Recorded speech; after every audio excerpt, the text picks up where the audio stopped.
When this broke man sold his grandma's old blanket, he had no idea it would make him a millionaire. Mark Andrews walked into the California auction room broke and unemployed, surviving on disability checks. 77 seconds later, he walked out a millionaire, all thanks to a blanket. His life changed forever when he discovered that a forgotten old family heirloom, a Navajo blanket from the 1800s that had been sitting in his closet for almost 7 years, was actually worth $1.5 million.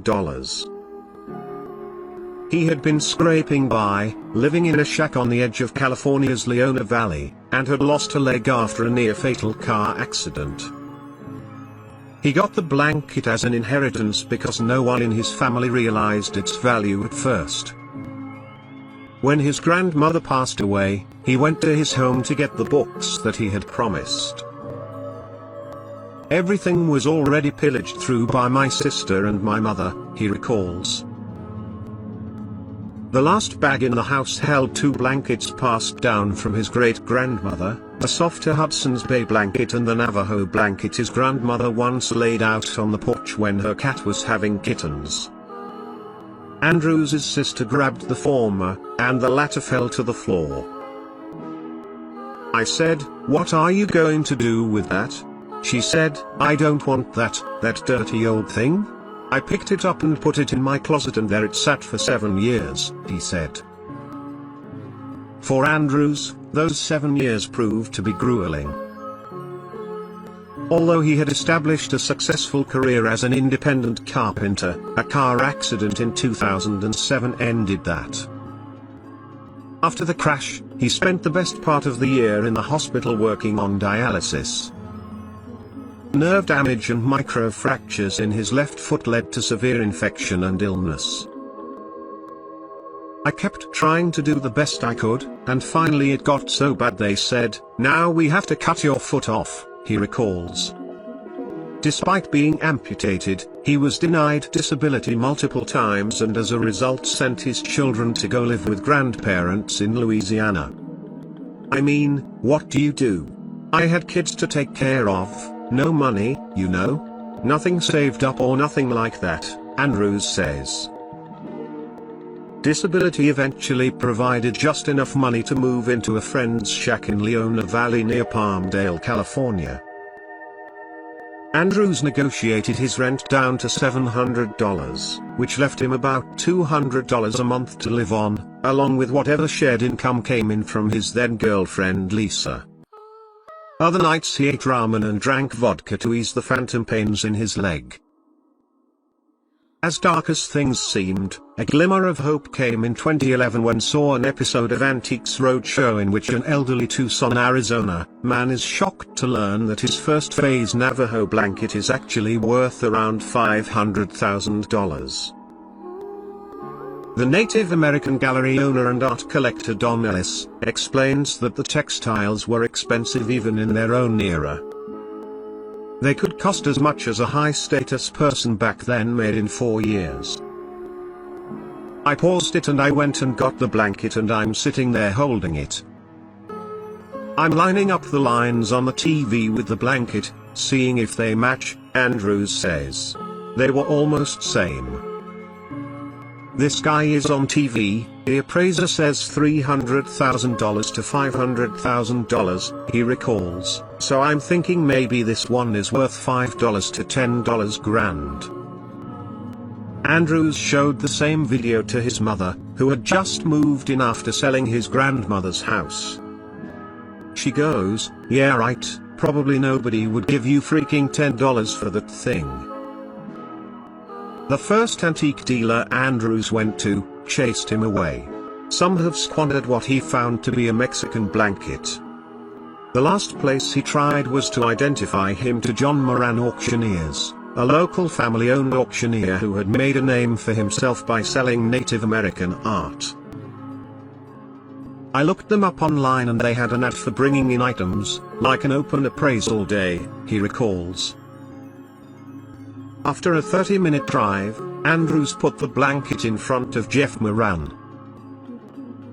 it would become what is still to this day the single most expensive item Moran's company has ever sold at auction. A lot of times a blanket or something will come to us and we won't know the history of it, Moran explains. It helped that Andrews knew the blanket had been handed down for generations, starting with his great-great-grandfather John Chantland, a Dakota tradesman from the 1800s. After Moran sent the blanket out for testing, the story seemed to line up. The textile was one of the finest and rarest Navajo chief's blankets in the world, according to noted appraiser and specialist Joshua Bear, who was present at the auction 6 months after. Although Andrews was told that his Navajo blanket guaranteed about $200,000, he needed money, and was tempted by competing companies that promised to pay in advance if he chose to break his contract with Moran a few weeks before the auction. I immediately went into crisis mode with him, Moran tells CNBC Make It. I said, I'll tell you what, I'm gonna give you an advance. On a Thursday night, Moran pulled off the 14 freeway near Andrews' home into a Pizza Hut parking lot and gave him an envelope with over $9,000. I've done everything I said I would. Just stay the course, Moran remembers telling him. 2 weeks later, Andrews indeed received a lot more than that. The auction took place on Tuesday, June 12, 2012. Moran had tempered Andrews' expectations as he headed into the room with Lisa. I was thinking I'd fix up my car a little bit, Andrews says. I started praying, please be enough to buy a house or something. Joshua Bear, the art and blanket appraiser, was in the room on behalf of a potential buyer. He likened the event to a Fraser Alley kind of thing. The boxing metaphor was apt. The auction lasted only 77 seconds. A quick but fierce bidding war broke out between a phone buyer and Don Ellis, the very same Navajo blanket enthusiast who had appeared in the Antiques Roadshow episode that inspired Andrews. I have a reputation for going after and being interested in the very, very best examples in my field, Ellis tells CNBC Make It. The bids for Andrews' blanket climbed from its opening price of $150,000 to $500,000 to $1 million before topping out at Ellis's final bid of $1.5 million. They had to bring over water and stuff to me and wipe sweat off my head, Andrews recalls. I started hyperventilating because I couldn't believe it, everything just went limp and I couldn't catch my breath. The happy ending came as a relief for Moran, too, who had gambled and turned down private offers in order to bring the blanket to auction. After fees, Andrews received $1.3 million for a blanket that had, only years before, served as the catch cloth for a litter of kittens.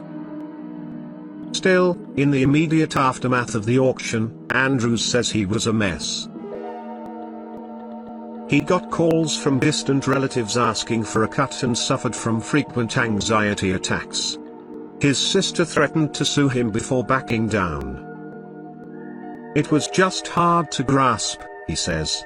I mean, I worked hard my whole life. I was in construction, I never bought anything, I never saved, I always rented. I bought used cars 'cause that's all I could afford. I lived paycheck to paycheck my whole life. Before he was set to receive his payout, Moran called and asked Andrews to come into the office for a quick lesson on the time value of money. I paid our CPA for 4 hours to sit down with Loren, Moran recalls. We've come too far and worked too hard to not do this. I wanted so much to change his outlook and his journey ahead. Most of the lesson took hold. Andrews says he invested in stocks and some municipal bonds, as well as 2 houses, one $250,000 home he lives in with his now wife Lisa, complete with a pool and a view of the valley, as well as a second property that he rents out. It's like, I never had money before, but okay, what do rich people have? When they have this money, what do they do? He also splurged on some luxuries, like the 2012 Dodge Challenger SRT8 he bought new and souped up from West Coast Customs, the mechanic shop made famous by MTV's Pimp My Ride. Then came the cruise to Mexico with his wife and her 3 daughters as a pre-honeymoon trip. I had never been on a cruise ship, Andrews explains. The money helped improve Andrews' health. He's sitting around less and enjoying the outdoors more often with camping and fishing trips. For the first time in years I'm actually able to walk with my wife and hold her hand down the street, he says. And while Andrews' anxiety has faded away, his concerns about money are just as present as they were before. Since then, he has not received disability benefits and has learned that even $1.3 million goes away when he has no money left. The $10,000 in insurance and property taxes he pays for his home each year goes up, too. I've never had money before, but okay, what do rich people have? Once they have this money, what do they do? Property taxes are part of the existing system, Andrews explains. I think if I could go where I could end up, buy another house, and maybe try to find some kind of part-time job. I hope we can live and move on. Survival, Andrews admits with a smile, has gotten a bit easier since the auction, which he credits for saving his life. I firmly believe I am here because years ago I turned my life around, he says. The things I've been through, I tell people it's a strong faith and a strong mind. Without those things you're not going to make it. As for gallery owner Don Ellis, he went on to sell the Chantland blanket in 2016 to Charles and Valerie Dyker for an amount greater than $1.8 million. While the Dykers previously announced a promised gift of their Native American art collection to New York City's Metropolitan Museum of Art, the couple declined to comment on whether the Chantland blanket would be a part of that collection.